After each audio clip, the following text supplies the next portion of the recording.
What's going on, everyone? Welcome back for another week of The Final Points. I'm your host, Dom Cintorino, joined by Matt Gannon, and we have a special guest, one of Fantasy Point's own, Chris Murphy. Chris, thanks for joining us tonight. Yeah, thanks for having me, guys. Looking forward to it. Big week.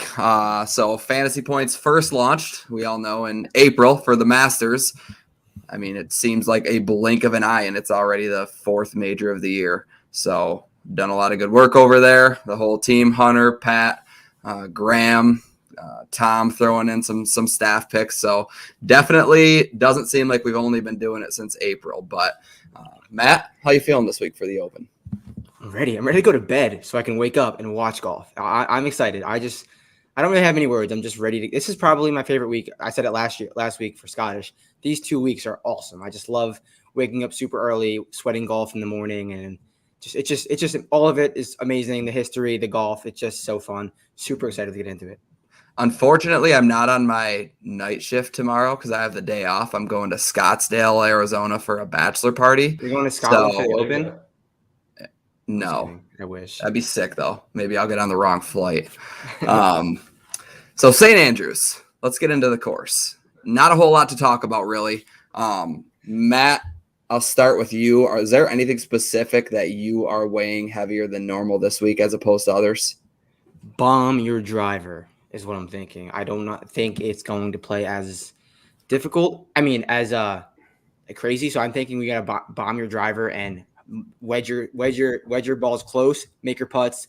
I'm gonna guess minus 16. So bomb your driver, give yourself as much wedge opportunities as you can. A little less on around the green than most. I'm thinking it's kind of a similar strategy than I took last week, and it paid off well. I had 10 out of 13 through the cut. So yeah, I'm gonna take a very similar approach as I did last week. So that's where I'm going with.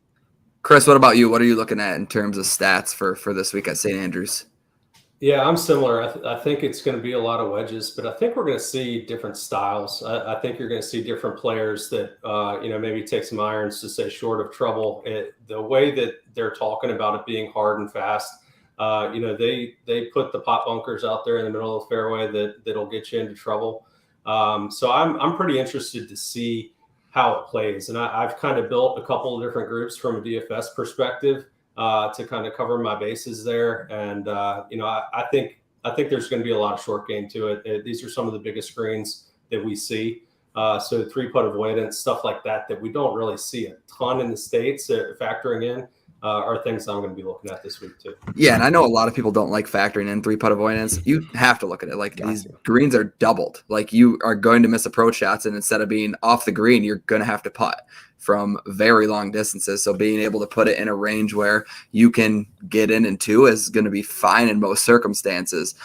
Matt, I'm going the bomber route as well. The only thing that kind of makes me hesitate is like looking at that 2015 top leaderboard wasn't exactly bombers. There was a lot of guys with a really good short game. So I think if you get a little bit of a mix of both, like, I don't know if you guys saw my tweet the other day. I just shredded the St. Andrews with Ricky Fowler on the video game, Rory McIlroy. Yeah. Rick was just hitting like 400-yard bombs. No, I agree. And we saw last week that it wasn't crazy windy last week, but even the slightest bit of wind, like it made a difference. Like everyone thought that was going to be a low score. So could we see a similar result as this week? It's going to play very firm and fast. It's going to be like not an easy track, but on paper, like it seems like this is such an easy spot for these guys to just bomb and wedge it close. But it's the Open Championship. There's going to be a lot of nuance and difficulty in the course. So I don't know. We're going to see. I'm just going to take a very similar route as I did last week, and with a little less around the green. I know the guys in the other leaderboard in 2015 were not really all bombers, but I think the game's changing. I think it's time for these bombers to. I feel like they're all looking forward to this year's Open because it sets up so well for that style of golf. Yeah, it's 7 years ago. So at the same time, it doesn't have to play the same, and more than likely it will not. So with all that being said, let's jump right into the 10K range over on DraftKings, led by Rory McIlroy and Scotty Scheffler in the 11K. John Rahm, Justin Thomas, Colin Morikawa, and Jordan Spieth rounded out. Chris, I'll start with you. Who is your play up in this range? I'm going to start the majority of my lineups with Jordan Spieth. So that's where I'm going to be a little bit different. It sounds like than you guys. I want guys that I can trust with their wedge game a little bit. And I think there's, a couple of names up here that, they can bomb it up there, but do we really want them hitting a bunch of wedges into all these greens all day long? And Spieth is definitely one of those guys. He's done it time after time. Even last week, he faded a little bit on the back nine, but he was right there. He's just made for links golf. And if I'm starting one lineup in really any format, whether it's Millie Maker, 3-max, single entry, that's where I'm starting. It lets me get a little bit more balanced with my builds. So he's my favorite play really across the board. Yeah, especially starting at 10K, like I get he's going to be fairly popular, but you can get different in so many ways down the board. You can kind of create a more balanced lineup, and you don't want to do like a full-blown stars and scrubs because it's not all that often that these scrubs hit at the Open Championship. I mean, you look at past leaderboards, even last year, I pulled the pricing. There were 4 guys that were in the 7K range or lower, a lot of 9s, a lot of 10 plus. We saw 3 guys in the 10K range finish inside the top 8. So it's like spend your money, hit on some of these guys and kind of go from there because there's so much value down the board. Matt, where are you going? I love that Spieth call as well. I've been in my season previewed all the majors. He was my pick to win here at the Open, so I'm not gonna rescind that take. I think it's a great pick, and I feel like his game is trending. He's in a great spot because, like I always say, Jordan Spieth became an elite ball striker this year, which is just absurd. And we know he has that short game to fall back on. If it does kick up a little bit, the putting inside 5 feet he just became Will Zalatoris all of a sudden, I guess. But that's just what I'm going to keep doing. And Jordan Spieth, the results are there. He was in the mix last week at the Scottish Open.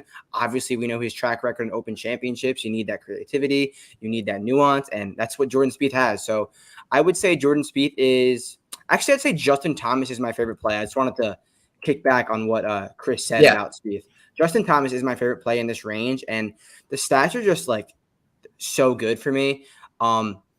The driving, obviously, distance, awesome, and we know he's not really getting into too much trouble off the tee. He's been a gainer off the tee in 7 out of 8, lost about a half a stroke at the Scottish, miscut, whatever. So Colin Morikawa did the same thing, but his approach bucket numbers are objectively ridiculous. We know how good he is with his irons, but a lot of times the best iron players are usually really good with their long to mid irons.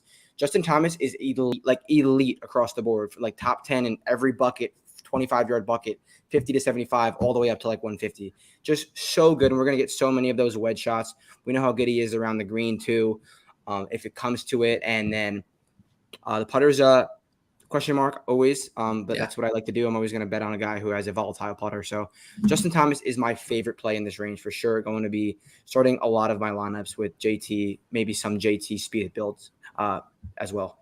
Yeah, you could do a JT Spieth and still have a decent looking lineup. That's not even really stars and scrubs at that point if you hit on some of these low 7K guys. For me up here, it's difficult, but I think I'm going Jon Rahm. 10-8. I like that. First time he's really been out of the top 2 in a major, it seems like. Ownership is just slowly going down. I'm seeing sub 10% over on fantasy points ownership projection. We got him at 8.98%. His projection's not all that great over on DraftKings for us, but just Rahm has done it at link style courses. He has the distance. His short game can pop when he wants it to. I don't really have many concerns when it comes to that. And then proximity from 175 to 200, which these par 3s are going to fall into. And these par 3s are going to be very tough. Like you can be as good as you want on the par 4s. Both par 3s are going to play extremely difficult, and getting out of there with par is going to go a long way. And I think people are overlooking it because there's only 2 on the card. Same with the par 5s, only 2 on the card. Well, if you find yourself in a pot bunker on the par 3, you might take a couple extra hacks to even get out of there. I mean, some of these are so deep. It's like, I don't care if there's 14 par 4s on the card. Like these par 3s are going to be important. And I think Rahm has a distinct advantage when it comes to these guys. JT rated out. JT rated out very well for me. Spieth, I will play a lot as well. I'm with you, Chris. That 10K flat is just a sweet spot. I like when guys get into that little range, and it just seems like this is a very good spot for Jordan. Showed it in 2015, showed it at Open Championships since then. How do you guys feel about Rory and Scheffler up top at 11K? You go ahead, Chris. I'm trying to decide what I'm going to do with Rory. I'm not going to. I'm certainly not going to be overweight. I may be heavily underweight. I think, if I can, and I'm an MME player, so I'm going to build a bunch of lineups. And if I can get leverage easily with Scotty Scheffler, John Rahm, Colin Morikawa, and do some different things with building from Spieth, then those are really going to be the four guys that are kind of my core from a top standpoint. And I'll see if Rory can finally step up in a major and beat me. I mean, he's the top price. And that's really what it comes down to is he's got a, he's got a top 3, top 5, and have somebody down low win if he doesn't. And so that makes it tough, especially if you're eating, 20+% ownership. Yeah, I agree with what you had to say. And I was loving Rory the last 2 weeks. I was talking with some other friends, like maybe going Rory in a 2 or 3 man card, because you can't really, this is just a great setup for Rory. The only thing that got me off him was, and honestly, like it's kind of setting up perfectly because the wind's not even going to be too much, because we know when the wind picks up, it gets a little bit more difficult. Rory kind of struggles with those 100 to 120 yard wedges. So, but if it's playing benign, like I feel like Rory has a really, really, really high floor. Like I feel like he doesn't finish any lower than like 7th, but 25%, hopefully he can kick up, make it a little tougher, because that will make it play harder for Rory specifically, because when he's in benign conditions, he's just a beast with those wedges, because he's not really too great at those flighted ones. We saw him have a flash at the Canadian with them, but I don't want to do the 25% thing, 11-1. And Scotty Scheffler, I think the Rahm and Scheffler thing is like kind of cycling back the other way. Scotty's awesome, amazing, but he's not going to be number one forever. I mean, he'll be number one for X amount of more weeks, but I think it's slowly starting to cycle back towards Rahm, like strokes gained numbers wise. I just feel like it's Rahm's time. So I'm going to be off the top 2 guys for sure. I was very close to getting on Scheffler, but I will play a little bit of Rahm for sure. If you told me that Scheffler was sub 10%, I'd probably be more inclined. Not that he's not near that. Like he's still 10, 11, 12%. On fantasy points, we got him just over 10% at 10.56. I think some people will still push it. I mean, if he had made the cut last week and finished inside the top 30 at all and showed some type of form, that ownership number might be a little bit higher. But at 11K with Scheffler, you're not getting a huge advantage in terms of ownership. And I like the spot, but I don't think I'm willing to pay 11K at this point. Agreed. I totally agree with that. I don't want to take Scotty Scheffler. I haven't been on him this whole run. Why would I go on him now when I feel like it's slowly starting? Like usually that whole run, he was like clear and head above number 1 guy in every single category. He's kind of losing with his putter recently. The irons aren't hitting like they were. He had that one pop week like 2 or 3 weeks ago. He gained like 9 strokes, but he was doing something crazy like that whole 4-win run. And now it's slowly starting to come back, which is not a bad thing. Like you're going to come back down to earth a little bit. He's still playing amazing golf. So yeah, I'm just going to pass on the top 2 guys. I'm playing JT the heaviest, Spieth, and then a little bit of John Rahm. I'm playing 20 lineups. I will cycle those guys throughout. All right, let's jump down to the 9K. 9K range, absolutely loaded. I think this is going to be a huge range. This and the 8s, obviously, like every major, are stacked from top to bottom. Matt, you know where I'm at. 9-3. I've been waiting for this for months now. Shane Lowry. I've been saying it since we started. I finally used him in our staff picks, 1 and done. One of the few top end golfers, him, Rory, Tony, who didn't play last week's Scottish Open. Don't hate it because we saw him the week prior at the Irish Open where he finished inside the top 10, even though I felt like every time I checked the leaderboard at the Irish Open, I couldn't really find Lowry's name. He was just in the middle, mixed somewhere, but really had a solid week. 6th on approach, 3rd from tee to green. If it does get low scoring, I know that's kind of out of what we view Lowry to succeed in. I mean, we want him when it's tougher, when bogey avoidance gets pushed into it a little bit more, but I'm not too worried if the score gets low. I trust Shane Lowry. We've seen him go 15 under in 2019. His form heading into that event was very similar to what we're seeing now. So there's no reason for me to fade at this point, especially like in the odds market. Like this is a value compared to where he is in terms of the outright market. Totally agree. I love Shane Lowry here. I feel like it sets up for him great. Obviously a past champion, not this course, but past champion. That's his type of game. So I'll just touch on my guy real quick. I'm actually playing one guy in this whole range, and that's it. I'm kind of like fading this 9K range because I'm playing 3 guys up top, and I'm playing one guy in this whole 9K range. I mean, it's hard to because I like a lot of these guys clearly, but it's only Cam Smith for me. And it's because a little bit chalky, but I love the fit. Kind of had another good week that we were looking for. He hasn't had it recently, but he had a good week last week. So that was huge for me. Driver is not really, driving accuracy is not too much of a problem here. He could bomb it. Yeah. He's gotten a lot longer, firm and fast. It just hit the fairway. Hopefully you get a lucky bounce, good run. And then we know what he is with his wedges. He's amazing inside 150, one of the best on tour. And then around the green play, if it does kick up, putter. If he has one of those putting weeks he does at the Players, he's actually winning this tournament. So Cam Smith is my only guy at 9.5, going to be playing him in a majority of lineups. And I like the guys around him, but I'm not playing the chalkiest guy in the world, Xander. I almost got the PC, and I bet Decky, but I'm not playing him in DFS. So it's just Cam Smith for me. You guys could take the rest of the range. Chris, where are you at in the 9K? Yeah, and I think, this kind of goes back to a little bit of the top range too. It's just remembering how strong this field is. And, you don't have to play Rory and Scotty all the way at the top so that you can kind of jam in a couple of these guys. I love the 3 guys, Cam Smith, Patrick Cantlay, and Shane Lowry, 2 of those that y'all touched on. I think Cantlay is finally trending in the right direction. We saw a little bit of it on Sunday at the Scottish.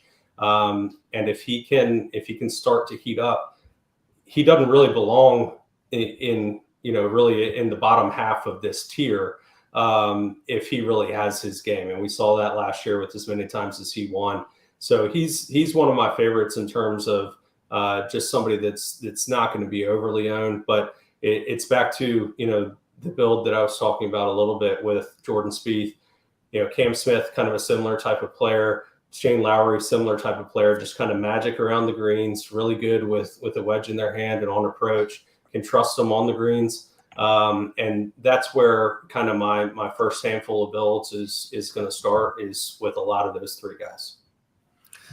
Yeah, this range is very difficult to thumb through. Like the Xander price is obviously intriguing, but at the same time, like it's hard to get to that ownership. I mean, he's going to be near 20%, I would assume. I mean, we got him over on fantasypoints.com at 27.12. That might be a little aggressive once all things are said and done, but I could definitely see him getting anywhere from 20 to 25% once we see the lineups lock here in a few hours.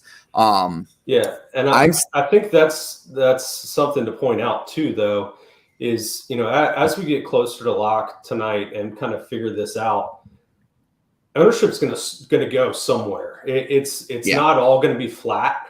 And some of these guys that we think are going to be kind of mid-teens are going to drift back to around 10%. Yep. And if you can find that and get overweight on whoever that might be, and my inclination is people just tend to play with Will Zalatoris, so I think he's going to be a little higher than people expect. I do as well. I don't see a ton of people going necessarily to Cantlay. If you want to go to Matsuyama, I think he's going to be lower, and I think they're playable. I don't really see DJ or Victor as overly playable right now. But I think we're going to see it narrow. And if you can find that and leverage it, you have a really good opportunity because we're splitting hairs between this entire group. Yeah. And so ownership makes a big difference between it all.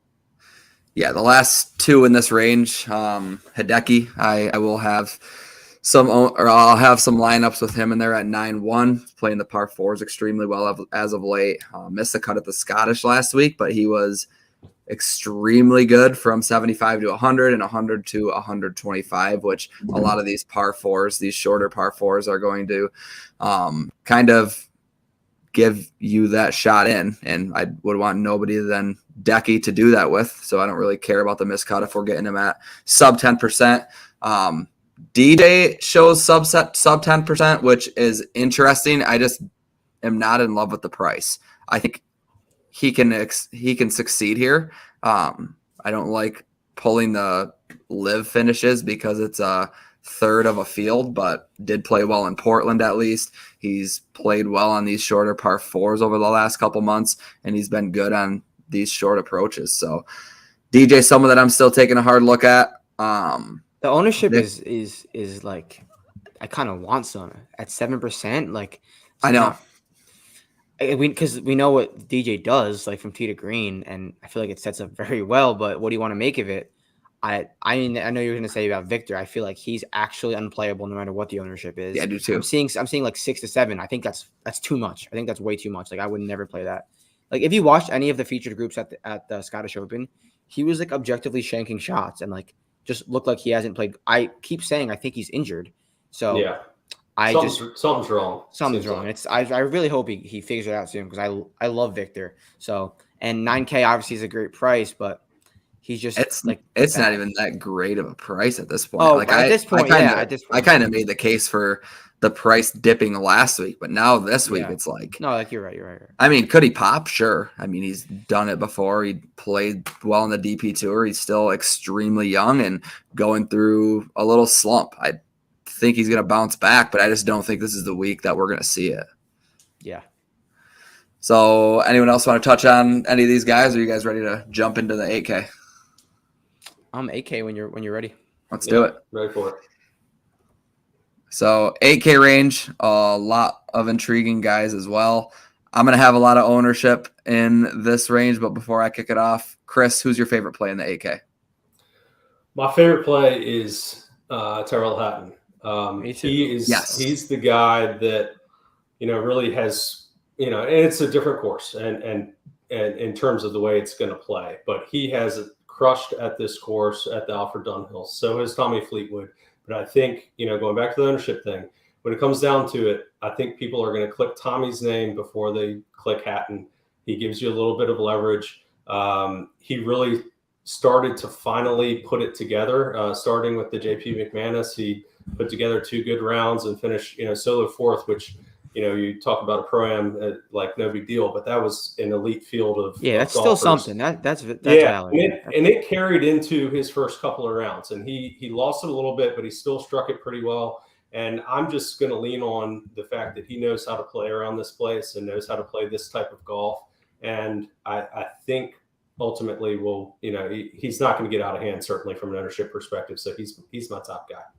Yeah, I definitely don't think he'll get out of hand. I'm seeing like around 11 to 12, which is that I'd be very happy with that. I feel like he's going to come in a little higher. I mean, Tommy Fleetwood, I'm seeing over 20%, which like I kind of get, but like why?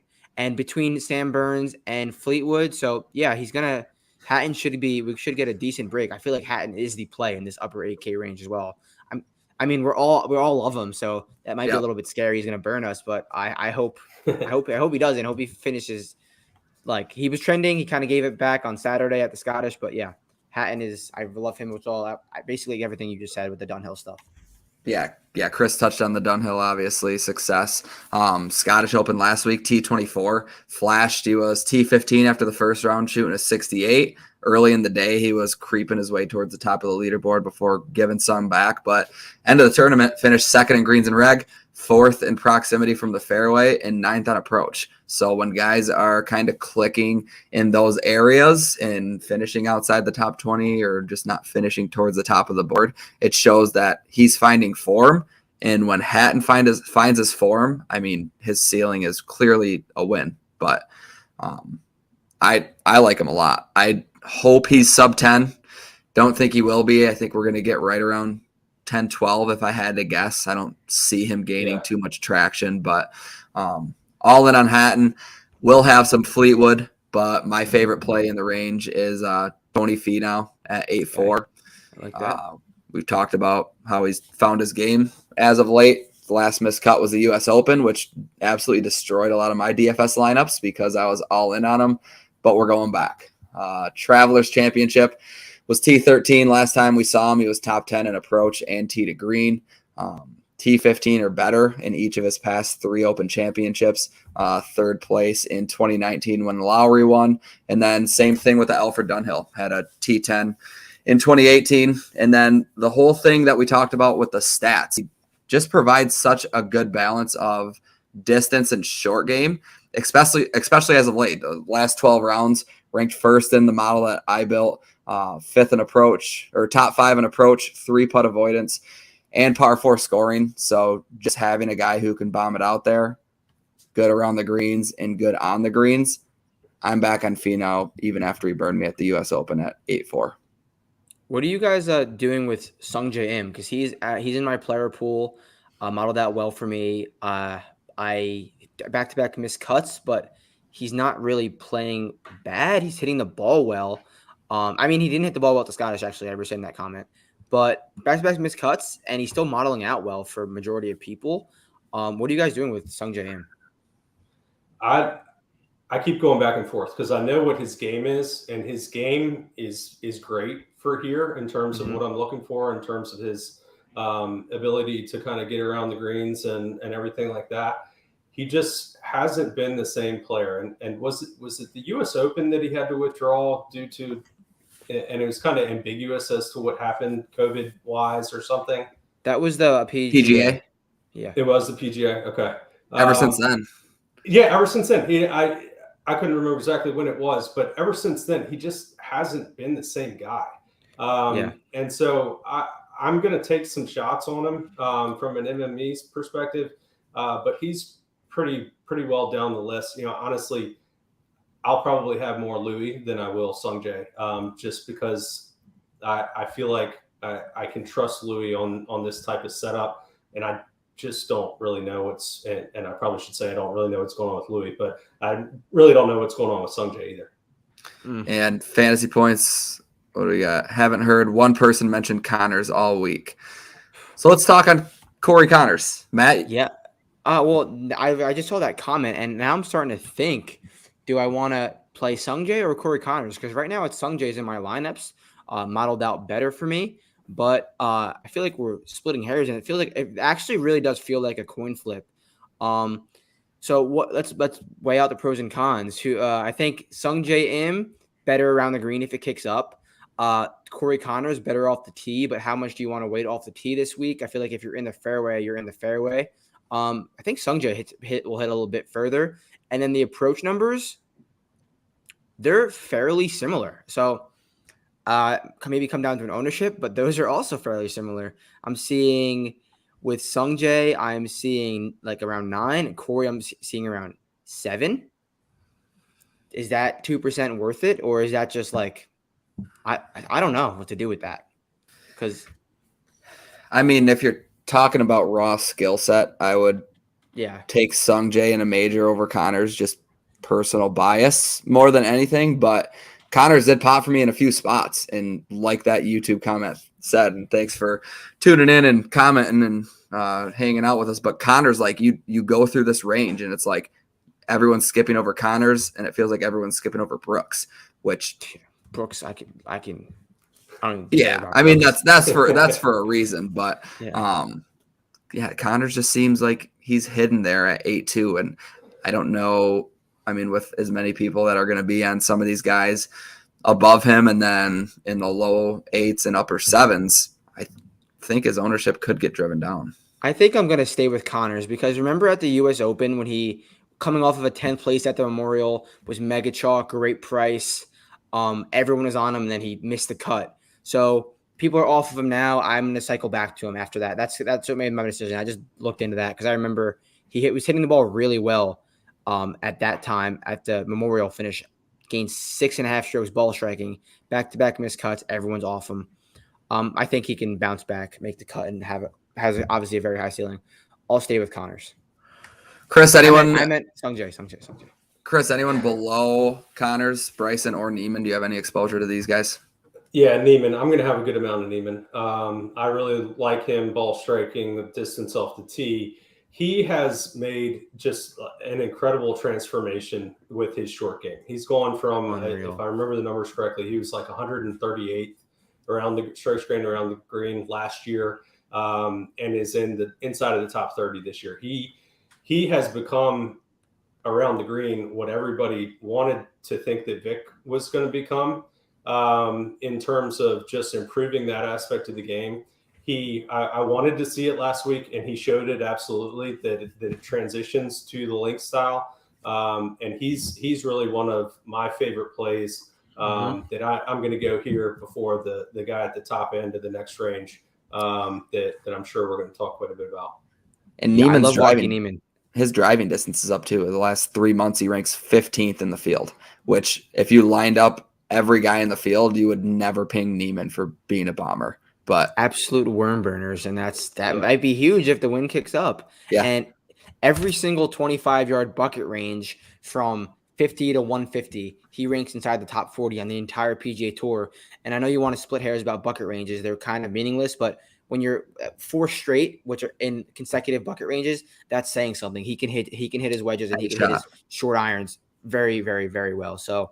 And I feel like I love his off the tee game for this style of golf. Obviously, you touched on the around the green picking up. I personally hope the weather for Neiman kicks up because I'm not sure how sustainable that around the green will be in like a major for 4 straight days. But here and there, I think it'll be good. So for Neiman's sake, I'd rather the weather be a little bit easier because he is a birdie maker. We saw what he did at the Genesis, absolutely lit that core up. I like him in easier scoring conditions. Before we get into the 7K, believe it or not, I will be playing some of the TikTok star at 8.1K, Bryson DeChambeau. Wow. He does live in a TikTok house. He does. Saw one, it was either today or yesterday, just driving over a house. Like, you don't see that every day. But no, on a serious note, I think these wide open fairways, what he's able to do off the tee is going to leave him a lot of short wedges on these par 4s. The live event, he showed something, I guess, in Portland. Last 12 rounds, obviously first in driving distance, second in 3-putt avoidance, 8th in proximity from 75 to 100, which I think he'll be left with even maybe shorter than that, depending on the way the wind's blowing, the way it's rolling out. But I'm not saying Bryson's going to win by any means, but it wouldn't shock me by any means to see him hanging around here for 4 days. Yeah, and I think if I mentioned it briefly at the start that I've kind of created some groups that are kind of your bomber levels, your short game specialists, stuff like that. If you wanted to create a lineup that's, Rory, DJ for not remembering exactly who else's bombers in the 9K, but then go to Bryson and kind of build out a bomber lineup.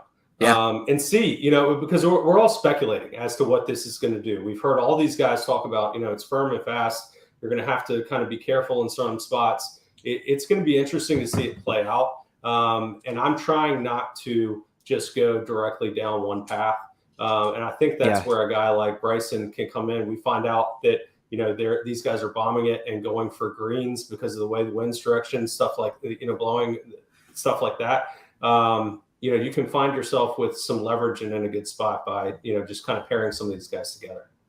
Totally. Yeah, and the same thing with Bryson and the driving distance aspect. I'm taking driving distance along with guys who are good with their short game and the short approaches, because you can bomb it all you want, but if you can't get anywhere near the hole or you're pushing it into a pot bunker from 100 yards out, I mean, it's just going to be a recipe for disaster, regardless of where you leave yourself. So seeing what Bryson's done in the small sample size that we are working with here, I know what he can do when his putter gets hot. I think 8-1's a fair price. What ownership are you guys seeing? I'm looking at 3 in one spot and 8 in another. I'm seeing 5. Yeah. I think 5's about fair. I think he's going to be like 5 to 7 if I had to give a rough estimate, which is fine with me. Bryson at 8-1. Let's get into the 7s. So, Chris, you mentioned you got a guy right away in the upper 7s. Let's hear it.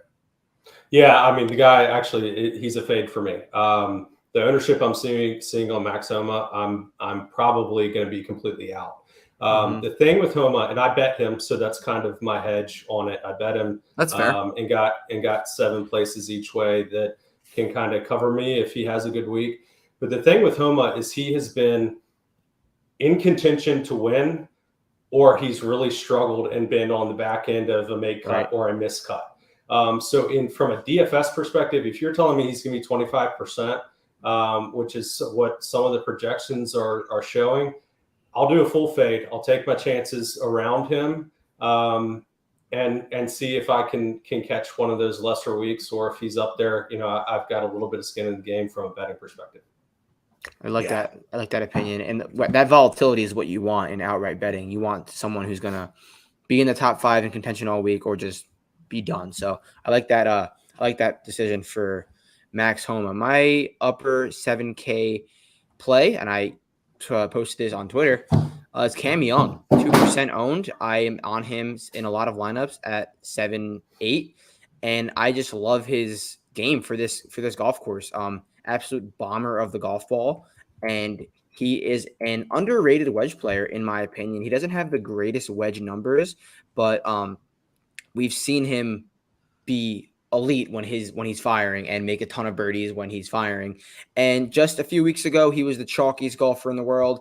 Everyone was all over him, and I was on him last week too, and he burned me. So I'm just gonna go right back to him. I tweeted out, I'll take him under 6.5%. So we're seeing 2. I'll take my chances with a 2% Cam Young with a very high ceiling. Yeah, I don't see why not. All checks out. Like you said, I mean, he's getting I think he's just getting bad at golf. After that Sunday at the Memorial, he's lost something. But I'll take my chances. So something really that Sunday at the Memorial, he shot like 1 million over par and just like hasn't not been good since, after he was like the chalkiest golfer ever, and we were fading him and being successful fading him. So I will hop on when people hop off. I always do that, and I feel like more times than not it works out when people zig, I zag. Just we'll see what happens with it. 2%. I can't not play that for that high of a ceiling. Yeah, I don't blame you. Upper 7s for me. I'm not going to have a whole lot of exposure. I will sprinkle some Daniel Berger just because that's kind of my thing. Top 10 at the Open last year, was pretty popular at the U.S. Open last month, and just killed everyone with a missed cut. But he was heading into that with good form after returning from a quote-unquote injury or whatever the case might have been. But he had a top 25 at the Charles Schwab, was 5th at the Memorial, and but he withdrew. Really flashing form. Yeah, I thought he withdrew. Yeah. He withdrew from this week. Berger did? Oh, yes, I'm way out of it. Good thing I don't have to play him. Thank God he withdrew. I was talking to Berger at the Open. I would have been in on him too. Yeah. I was talking to Berger at the Open for a while. You just like kind of made my heart drop. I was like, no way. I've had so many tweets and notifications this week. The only ones that I've seen are the other event. I'm not even lying. The Barracuda. So with that being said, I won't have anyone in the upper 7s. No, play Berger anyway. I might still play him. You know what? Play him. I played Paul Casey. There's always a little he ownership burned me on like him. 2 weeks in a row. What's the difference? Yeah, honestly, honestly, now that you said that, I'm playing Berger. I love him so much here. Of course, if you're watching this, do not play Berger. Or play Berger. Or actually, feel free. Yeah. So you guys are on no one else, Chris, in the upper 7K. You're not on no one else. Not really. I'm dropping down for a lot of my ownership in this range. Kind kind of below the 7.5. Can I guess who you're on? Sure. Streamer's Power. I do like some power. Okay. He won't be kind of the primary guys that I go to. I really like Justin Rose. I think he's close. He showed some good form at the start of last week and kind of faded off. A lot of these guys that are really talented, they'll show some volatility before they kind of put it all together. He knows how to play this type of event and track. I'll go to him. I really, really like Christian Bezuidenhout. He's a guy that, again, and I'm kind of developing a theme with what I like, but the short game aspect of being able to rely on him around the greens with the putter, he's somebody that he actually, really just needs to bring the ball striking, and he can compete. But he's a guy that the South Africans seem to do well around here and in this type of setup, and I'm gonna go to that quite a bit. Yeah, he was there at Kiwa, if I remember correctly. I guess that's kind of a similar style, coastal windy. So I said power because I'm on power. He's one of the few golfers on the PGA Tour that doesn't have like one amazing skill set. He's just more than solid across the board. Total driving, inside irons, short game, putter. Like, I love that for like just a safety thing. And at 7-4, I feel like he's gonna make the cut, and then from there have a chance at a decent finish. Usually I just go for guys who are just amazing ball strikers, and hopefully they find a good putter. But I don't have to worry about that with power. We know he's just solid in all four aspects of his game. So safe play there for power. So for me, in the low sevens, haven't played him since the PGA, but I think I'm back on Mito at 7-3. It's just, I don't think you have to get too cute in this range. And if you want a top to bottom solid 6 guys, getting Mito at 7-3 is more than enough. You don't have to talk about the stats. He's been doing it ever since he got his PGA Tour card last June. Think he's able to contend here. And like I said, the 7-3 price tag, I mean, instead of taking some flyers from the DP World Tour, which I will get to a couple here in a second, I like Mito a lot. Are either of you guys going to play him? Yeah, no, I'm in on Mito. He actually rated out for me really well last week, and I'm going to carry some of that into this week. He played well. He's kind of a guy that I think if it does get into some lower scoring, that can benefit him. He can be a birdie maker and really put things together. And I'm trying to lean on guys that are really good in a complete 3 aspects tee to green. And he's one that kind of checks those boxes for me. You need him to putt, and that's what it comes down to. But he can get there and be in position. And again, we're not sure how tough it's going to play. Pars and birdie looks may be what you're asking for as much as anything this week. And then one guy who more so was a FanDuel play, and I had him in my FanDuel value plays over on fantasypoints.com, but Jordan Smith at $7,200. He's We're all like on Jordan Smith. I know that. He's like near the FanDuel min. So DraftKings, I don't know how much I'll exactly get on him. Played well last week outside of Sunday, has had solid form throughout the year. I mean, we heard it all last week, but it's really going to come down to a price thing for me. Like when I look at Mito at 7-3 and Jordan Smith at 7-2, it's not even close for me. Jordan Smith is going to be like 0% owned. Like unless he's owned, but I feel like everyone's talking about him. His numbers are amazing and his like results are amazing. I'm seeing 1.6%. Yeah, I think it's more of a price thing. Yeah, I think he'll be, but he's not going to be over, 5%.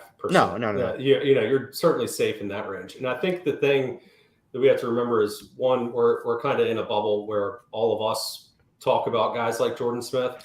True. But when people are coming into a major championship and want to play a $25 Millie Maker or, $15 3 Max, they're not going to recognize the name and they're not going to click it.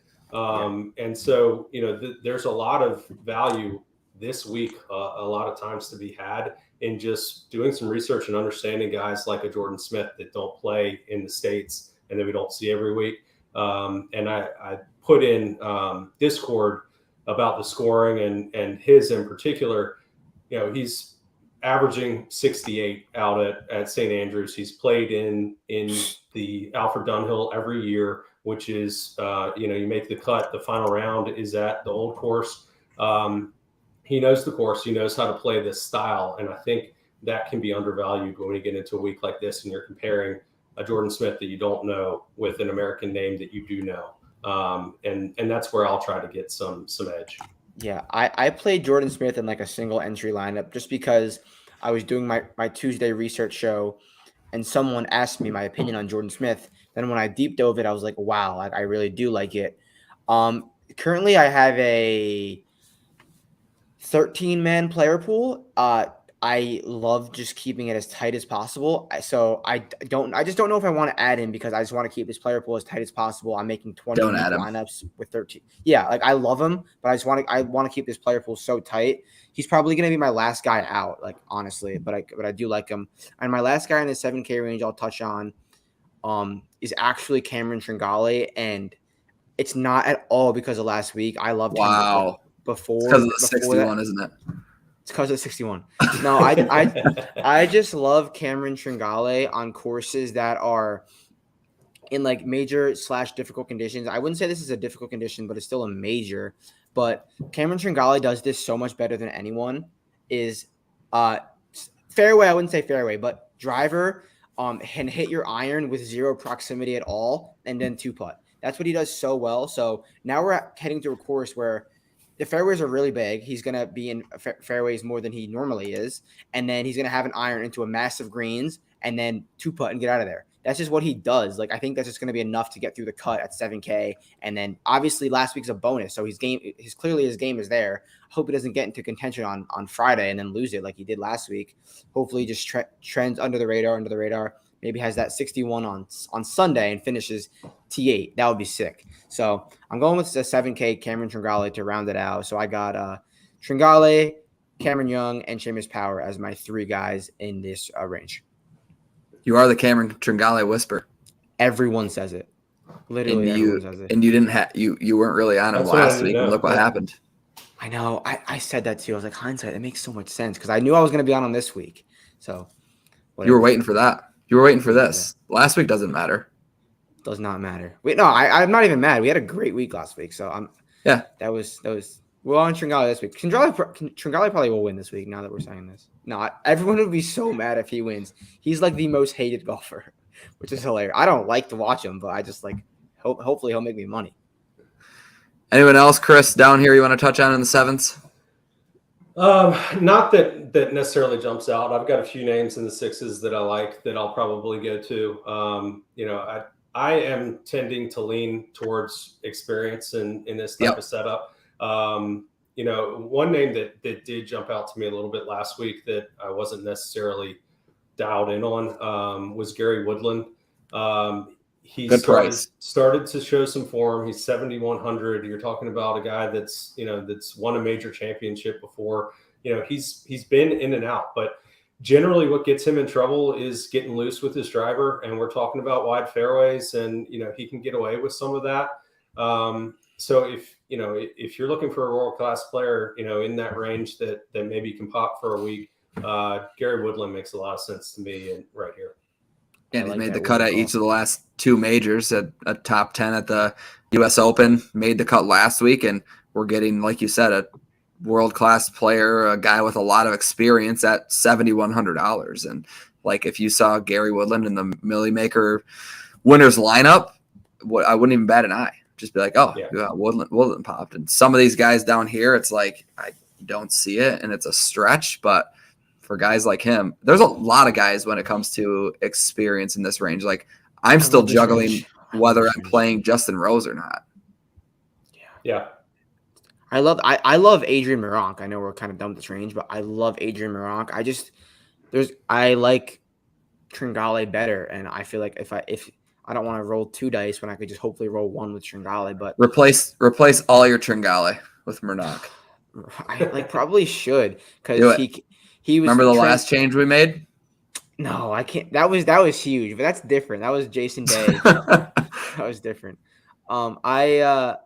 Adrian Moronk has been playing awesome. Off of obviously he won the Irish Open 2 weeks ago, and then came out, missed the cut at the Scottish Open. Whatever, off of a win. Don't really care about that too much. But his game is absolute nukes off the tee, and that's kind of what you're looking for, I would say. So I kind of like Moronk over Ryan Fox, because Ryan Fox is he down? Is he down here too? Yeah, 71. Yes. Yeah, they're the same price. Yeah, the same price. Right. Ryan Fox is seeing 10% owned. Moronk around 4, which is higher than I thought. But it's hilarious that Fox was 8.5 last week. Yeah, and then they released early pricing and they put him down to 7.1. I think he'll come in higher than 10%.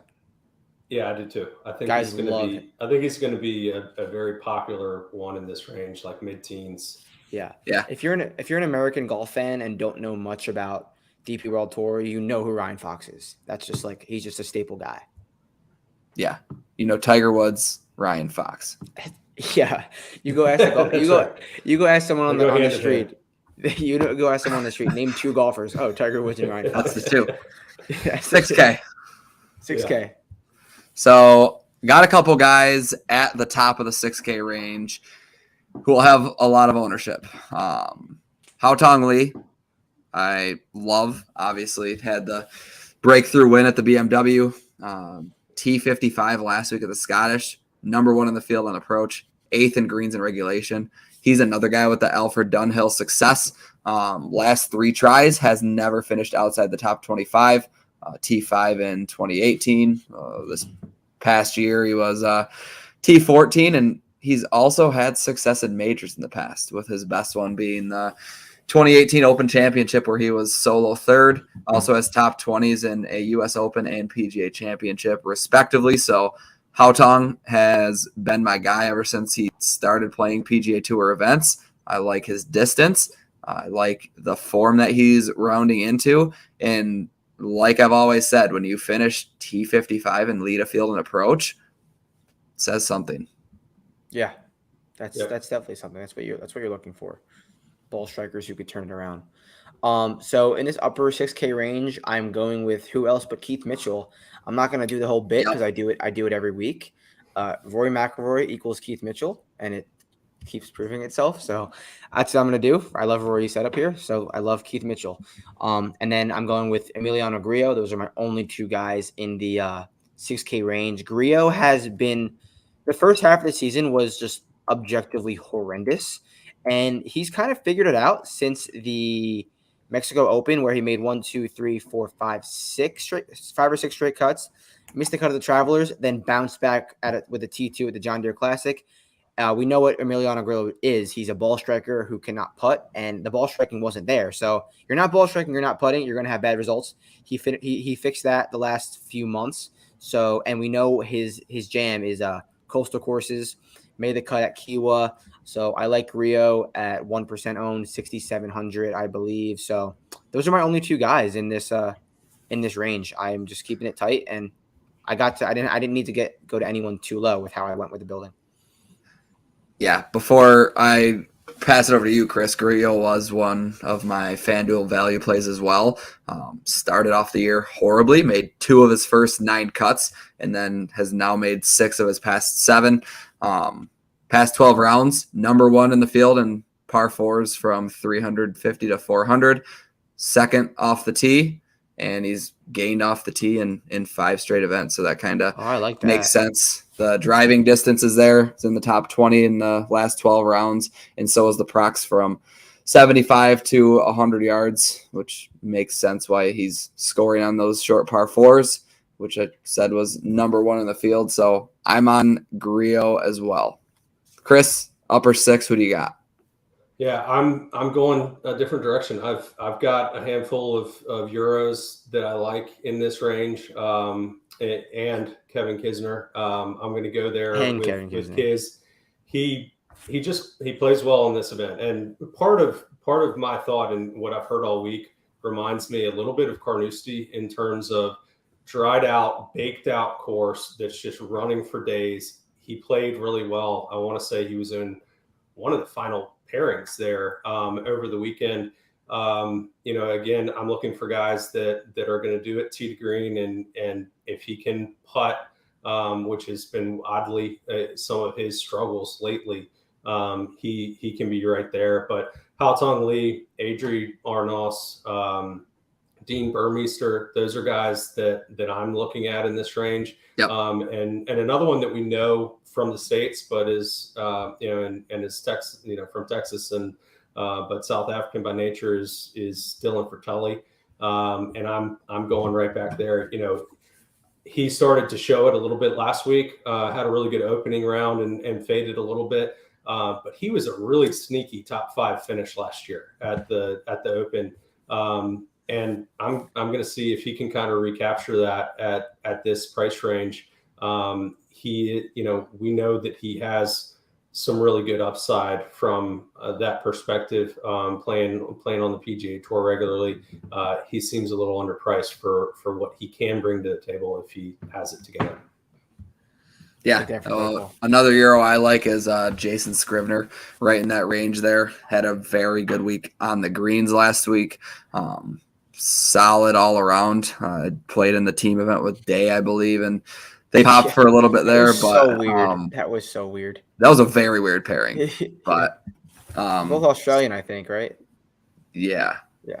So I guess there's Still some weird. tie there. Still but going a little further down this range, Ju Young Kim's clearly going to be the most popular down here, and rightfully so. I think that's a fair price. Brandon Wu is getting some traction. I'm not getting into that mess by any means. Thurston Lawrence, no. over 10%. I took Trevor Lawrence in the Scott Fish Bowl a couple days ago. That's basically not taking Thurston though. About. Why is Thurston over 12% owned? I played him. 12. I'm seeing 12%. Is that a mistake? Yeah, he can't be more than 1. I'm seeing 12, but there's no way. Yeah, it says 12.1 projected ownership. There's no way. Because I wrote him up in Friday Showdown. I guess everyone read that. That's probably there you go. That's it. You're driving the market. I'm seeing a 38%, Matt. 38% Thurston. All right. Well, don't play him because I don't think he should be worth that. Anyone else in the low sixes that you guys are going to be on? Not or me. does that about do it? I don't think you have to get too crazy. There's not a ton of great options. Yeah, we find at these majors all the time that the balance build and not trying to get too cute down at the bottom usually plays out over 4 rounds. These are the best fields in the world, and you're going to see the cream rise over that time span. So you don't have to get too cute. Nakajima, I've been playing him ever since I added him in my season long. This is his last exemption. So once he plays this, I would assume he's going to go pro shortly after or early in the fall. I don't know what his intentions are, but minimum price on FanDuel, 6.2 on DraftKings. Anybody going back to Thomas the Train Kim? Not at that ownership. No, not with, yeah. It's more of an ownership thing. I mean, you can justify it, obviously, but yeah, I'm not. So, like we said, stars and scrubs, don't do it. I mean, I don't see myself getting lower than, honestly, $6,500. I don't think there's a need for it. I'm 67, so it's pretty similar. Yeah. Found it. Pretty balanced there. Yeah. So let's just go through each of our top 3 plays overall whole board, who we have the most ownership on, in no order, unless you have it, because Matt, I know you have it. So why don't you lead us off? All right. My top play, I'm going to go number 1 top play, Justin Thomas. Number 2 top play, I will go Cameron Tringale. And number 3 top play, I will go 2% own Cameron Young. That's what I'm all right. Chris, who are your top 3 this week on DraftKings? It's Spieth. Then it's going to be Tyrell Hatton for me. And I'm not going to be overly involved with too much in terms of getting too overweight. But Justin Rose for me is showing what I'm looking for. So love that. That'd be pretty balanced. Sold. All I needed was one person to say Rose, and I'm in. Yeah, I love your Justin Rose. My top 3: Shane Lowry is my number 1. Finau is my 2, and then Grillo's got to be my 3.